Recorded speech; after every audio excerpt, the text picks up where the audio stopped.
Всем привет! Вы на канале 88 Клубков. Это канал по вязанию. Меня зовут Настя. Сегодня я вяжу трендовую шляпу клош. Переводится как колокольчик. Она имеет идеальную форму, идеальный расход и идеальный состав. Я вяжу из натуральной рафии бренда «Вяжи еще». Это рафия из японского сырья. Ее можно стирать. В мотке 40 грамм 100 метров, то есть мне потребуется всего 200 метров 80 грамм натуральной рафии. Вяжу крючком 3,5 миллиметра. Также мне потребуются ножницы, маркеры в достаточном количестве. И буду использовать клей-карандаш для того, чтобы соединить нити стык в стык. Шляпа вяжется очень просто, филейным узором, быстро. Смотрится стильно и будет подходить к любым летним аксессуарам. Я использую светлый оттенок рафии. На ваше усмотрение цвет пряжи может быть любым. Показываю подробно, как начать вязание от круга, где и когда делать добавления. Первые ряды ключевые, они закладывают круг, от которого потом вяжется необходимый размер. В моменте, где закладывается размер изделия, я точно так же рассказываю, как сделать изделие большего или меньшего размера. Далее вывязывается тулья и поля. На поля перехожу очень плавно. Форма просто идеальная. Смотрится такая шляпка супер стильно и эффектно. Все необходимые ссылки оставляю в описании под этим роликом. Вяжу на 56-й обхват головы в этом видео. Подписывайтесь на мой канал и ставьте лайки. Переходим к работе. Вязать буду из центра мотка. Достаю край нити.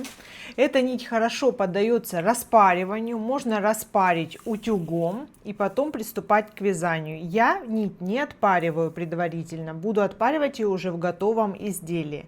Набрасываю край нити на ладонь. Оборачиваю, минуя мизинец. Вставляю крючок под нижнюю нить и подхватываю верхнюю.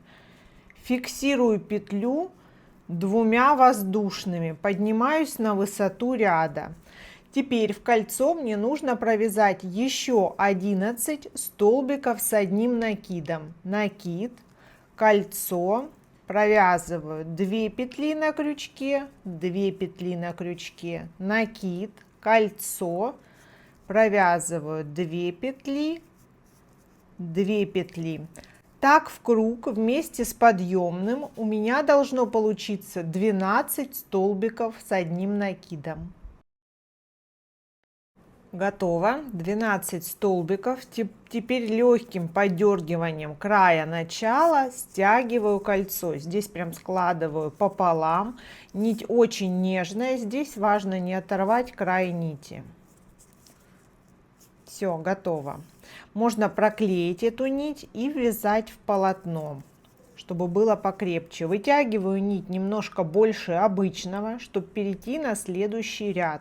Подхватываю 2 дужки кромочной косы, которые находятся прямо перед вторым столбиком. И увожу петлю наизнанку, подтягиваю. Эта петля, уведенная, зафиксирована с помощью крючка. Здесь работаю длиной нити от мотка. Ввожу крючок в эту же точку, куда соединяла, подхватываю нить и провязываю. Это основание столбика с одним накидом и воздушное. Получается имитация столбика с одним накидом. Так соединять и выходить на вязание нового ряда буду из ряда в ряд. В эту же точку провязываю еще один столбик с одним накидом. Воздушное. И еще 2 столбика в эту же точку с одним накидом. Первый и второй. Получается, в одну точку провязано сразу 4 столбика, но между парами столбиков воздушная петля. Теперь пропускаю одну точку по основанию, накид, в следующую точку провязываю точно такую же комбинацию из 4 столбиков, Но между парами столбиков, вот 2 столбика провязано, воздушная, и снова 2 столбика в эту же точку. Так получается, я провязываю по основанию круга через одну точку. У меня было 12 столбиков, получится 6 таких пучков по 4 столбика. Снова накид, пропускаю одну точку по основанию, в следующую провязываю 4 столбика. Здесь я подхватила край нити и ввязываю в полотно. Можно промазать клеем-карандашом, чтобы подклеить его. Воздушная и еще 2 столбика. Так до конца ряда у меня получится 6 пучков по 4 столбика в каждом. Соединение по аналогии. Здесь у меня провязан последний столбик с одним накидом. Вытягиваю нить немного больше обычного. Нахожу точку, которая находится перед вторым столбиком текущего ряда. Увожу петлю наизнанку. Далее мне нужно вернуться в любое из окошек. Я возвращаюсь немножко назад. Вот окошко между пучками. Подхватываю нить, вывожу. Основание столбика, воздушная петля, это имитация столбика на следующий ряд. Теперь очень важно, куда я буду провязывать столбики в следующем ряду. В третьем ряду у меня 12 точек для провязывания. Окошки между пучками прошлого ряда и расстояние между парами столбиков внутри пучка, там, где была провязана воздушная. То есть 12 точек. В эти 12 точек мне нужно провязать пучки по 3 столбика с одним накидом. Первую точку оставляю, больше сюда ничего не провязываю. В конце ряда довяжу сюда в это окошко 2 столбика. Накид, нахожу расстояние между парами. Вставляю крючок и провязываю 3 столбика с одним накидом. Накид в эту же точку второй. И накид в эту же точку третий столбик. Вот получается пучок из 3 столбиков. Снова накид без воздушной в этом ряду. Нахожу окошко следующее и в него провязываю 3 столбика. Окошки чередуются с воздушными петлями. Мне нужно было заложить 12 точек. Вот, получается 3, 3, накид. Следующая точка — это расстояние между парами столбиков. Сюда также провязываю 3 столбика с одним накидом. Так чередую точки для провязывания, но в каждую точку одинаково провязываю 3 столбика с одним накидом. 12 точек до конца ряда. Я подхожу к завершению ряда. Напоминаю, у меня в начале ряда в окошко был провязан всего 1 столбик. Накид в эту точку, в это окошко я довязываю еще 2 столбика. Первый. И сюда же второй. Так получается в каждое окошко, их 12 по кругу, у меня провязано по 3 пучка из столбиков с одним накидом. Нахожу снова кромочную косу ряда первую, увожу туда петлю, немножко вытягиваю, фиксирую. И на следующий ряд мне нужно найти следующее окошко, оно прям под моей петлей. Вот 3 столбика, 3 столбика, ныряю в отверстие между этими столбиками и провязываю имитацию столбика с одним накидом. После отпаривания макушка моего изделия выровняется, разгладится. Я вышла на 4-й ряд. В этом ряду мне нужно повторить второй ряд, то есть я буду провязывать пучки по 4 с воздушной между парами. Здесь я сразу в это окошко провязываю второй столбик и оставляю как есть. В конце ряда завершу этот пучок. Далее нахожу следующее окошко, накид, провязываю в это окошко 2 столбика, первый,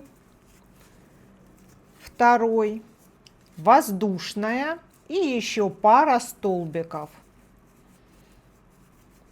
пучки из 4 попарно, между парами воздушная. И таких точек по кругу 12. Провязываю одинаковую комбинацию в каждое окошко. И в конце 4-го ряда также завершаю первую комбинацию столбиков. Накид, у меня здесь было 2 столбика провязано. В это же окошко провязываю еще 2 столбика. Первый, второй. Не забываю воздушную, и только после воздушной делаю соединение. Нахожу петлю между первым и вторым столбиком, увожу туда, подтягиваю. В следующем ряду у меня будет уже не 12, а 24 окошка. Расстояние между пучками и там, где воздушная, между парами. То есть это 24 комбинации пучков. В этом ряду, в 5-м, я буду провязывать по 3 столбика в каждое окошко. Делаю имитацию. Сюда же второй, третий. Первый пучок готов. Без воздушной между пучками накид, расстояние между парами, там где была воздушная, снова 3 столбика.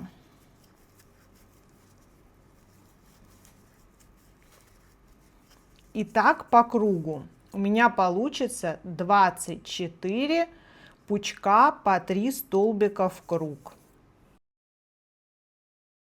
У меня последний столбик 5-го ряда. Немножко вытягиваю петлю, нахожу кромочную точку между первым и вторым столбиком, увожу петлю наизнанку. Здесь возвращаюсь в предыдущее окошко, на шаг назад, подхватываю рабочую нить и имитация столбика с одним накидом. Готово. Здесь он немножко смещен, поэтому довяжу еще 2 столбика в это окошко в конце ряда. Следующий ряд без добавлений и убавлений. В каждое окошко провязывается пучок из 3 столбиков. Накид, нахожу окошко, первый, второй, третий столбик. Готово. Снова накид без воздушных. Получается 24 окошка, 24 пучка по 3 столбика. И завершается ряд 2 столбиками в уже задействованное окошко в начале ряда. Первый, второй столбик. Вместе с первым 3 столбика в одно окошко. Вытягиваю нить, делаю соединение по аналогии с прошлыми рядами, подтягиваю. Следующий ряд, 7-й, в нем нужно будет сделать добавление в зависимости от размера вашего головного убора. Я маркирую 6 точек по кругу. Точки должны быть равно удалены. У меня обхват головы 55-56 сантиметров. Соответственно, один пучок дает около сантиметра, 8 миллиметров. Следующий размер панамы плюс 1 столбик, то есть 7 равноудаленных. Маркируем, еще следующий 8 и так далее. Если изделие нужно меньшего размера, вы можете сейчас сделать не 6 добавлений, а 5 или 4 в зависимости от вашего размера. Еще раз повторяюсь, один пучок, одна добавка дает около сантиметра в обхват головы. На этом этапе размер круга 14 сантиметров в диаметре. Итак, я возвращаюсь в текущее окошко и провязываю основание и высоту первого столбика. Готово. Это окошко я довяжу в конце ряда. Следующее у меня добавление. Добавление буду провязывать как в рядах, где у меня провязано 4 столбика в одно окошко попарно. То есть здесь сейчас у меня идет добавление. Провязываю 2 столбика, Маркер можно удалить. Обязательно между парами столбиков воздушная и еще 2 столбика.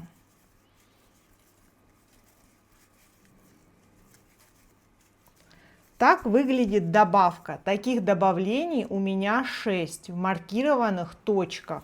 Следующее окошко просто провязываю 3 столбика пучком, как 2 предыдущих ряда.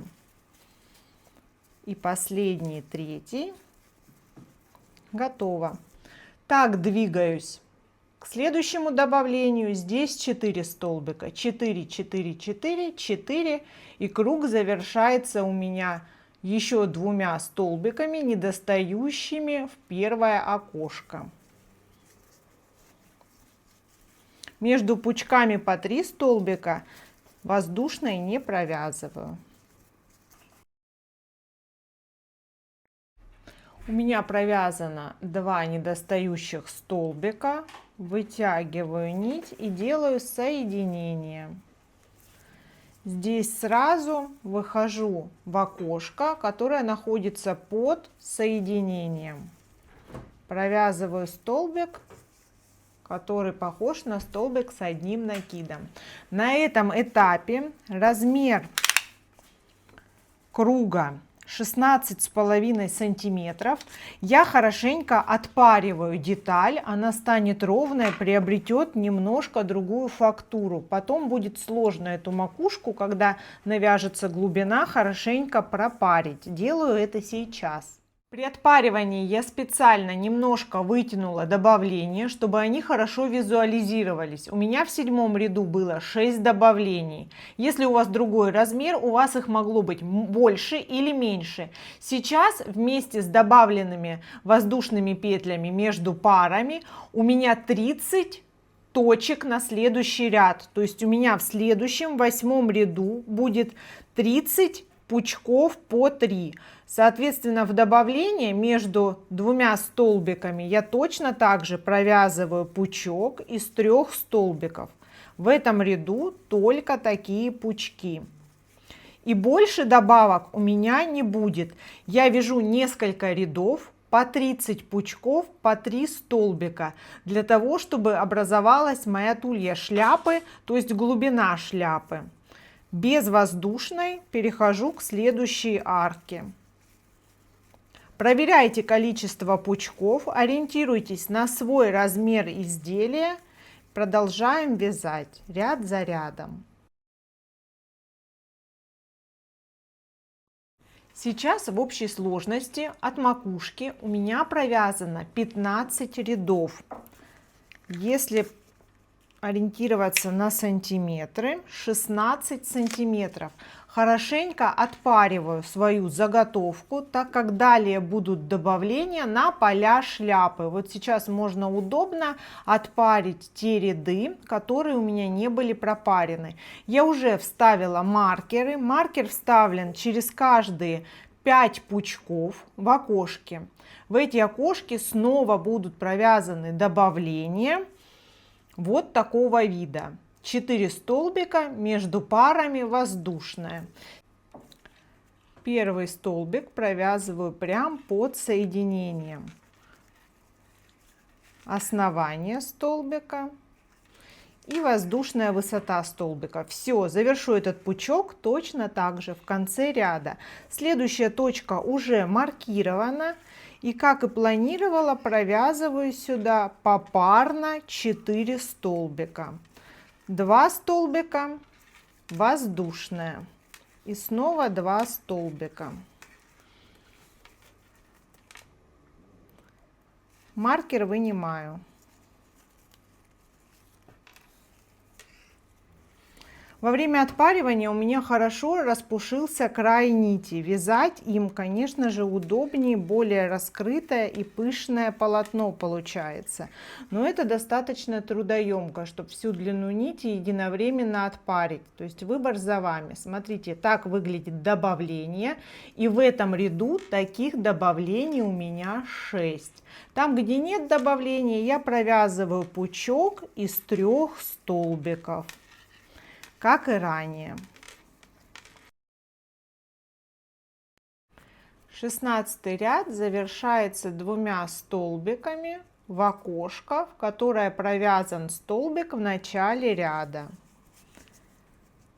Первый, второй. Вытягиваю немного нить, нахожу кромочную точку, увожу нить туда.